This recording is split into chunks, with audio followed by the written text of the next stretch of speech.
I build a lot of drawer boxes, and there are a lot of different ways to build drawer boxes. This might not be the best way to build drawer boxes, but this is the way that I build drawer boxes. Did I mention these are drawer boxes? Drawer boxes.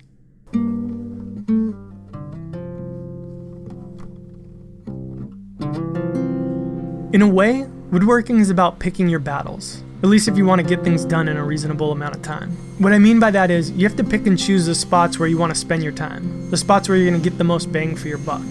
In my opinion, drawer boxes are not one of those spots. When I build drawer boxes, I have a couple things in mind. 1, they need to function properly. 2, they need to be strong enough for their intended application. Not strong enough for any application, just strong enough for whatever it is that I'm going to be using them for.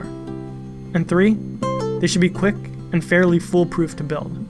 Now, I've built fancy drawer boxes, and they can have their times and applications, but when I'm building furniture for myself, it just doesn't really make sense to me. So here it is, the quickest, easiest method that I've found for reliably making drawer boxes. It's probably not going to be anything that's earth-shattering or life-changing for most of you, just sharing my process.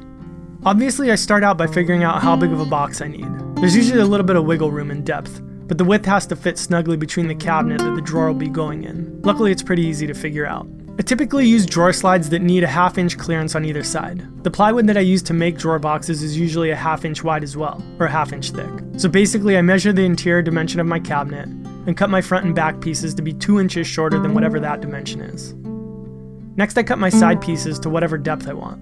Again, this part is not as important because it isn't a super snug tight fit. Let me go back for a second and explain why I cut the front and back pieces 2 inches shorter than the interior width of the cabinet. I make my drawer boxes like this, with the front and back piece sandwiched between the side pieces, as opposed to like this. I don't have any evidence to back up what I'm saying, but in my head it just seems stronger. The force exerted on the box every time it's opened is essentially pulling on the front piece. It honestly probably doesn't make a difference. I'm not putting a ton of weight in these things, and rail slides with bearings make it where it doesn't take a whole lot of force to get the drawer moving. You could probably hold it together with chewing gum. It's just the way that I do it. Okay, moving on. With all the pieces cut to their final dimensions, I move on to the drawer bottom. Again, there are a few ways you can go here. You can do a bottom piece that actually sits on the bottom of all of the pieces, or you can do a piece that is trapped inside of some dados towards the bottom. When possible, I opt for the former. It's quicker, and more importantly, it allows for the drawer to be as deep as possible. Say you're building drawers that are only 4 inches deep. That extra little 1/2 inch that you get can be really useful. To avoid measuring, I just use the pieces that I've already cut to set up the table saw to make my cuts on the bottom piece. The depth can be found by matching the exact dimensions of the side pieces from the drawer box. And the width can be found by taking the width of the front piece plus the thickness of the 2 side pieces, like you see me doing here.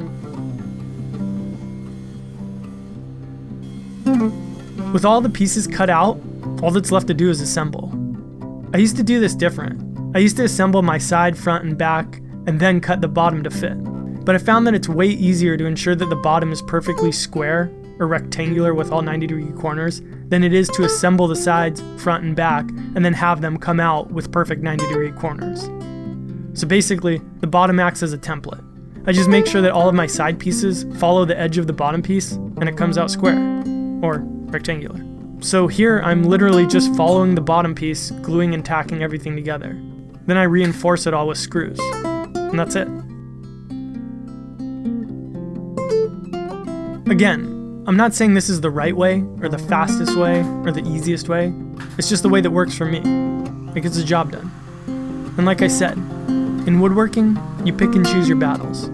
Some things are about artistry, finessing angles and details to get them as clean and perfect as possible. But other things just aren't. Time has value. It's a currency, more limited than any other currency. Pick your battles and spend less time on certain aspects of a build so that you can spend more time in other areas. Areas where you'll get that bang for your proverbial buck. And here that idiom works figuratively and almost literally, because as we all know, time is money. Thanks for watching, and if you haven't subscribed yet, go ahead and click that button. I'm always putting out new videos and this will help keep you informed when I do. If you like this video and you want to see more like it, let me know by hitting that like button. Alright, I'll see you guys next time.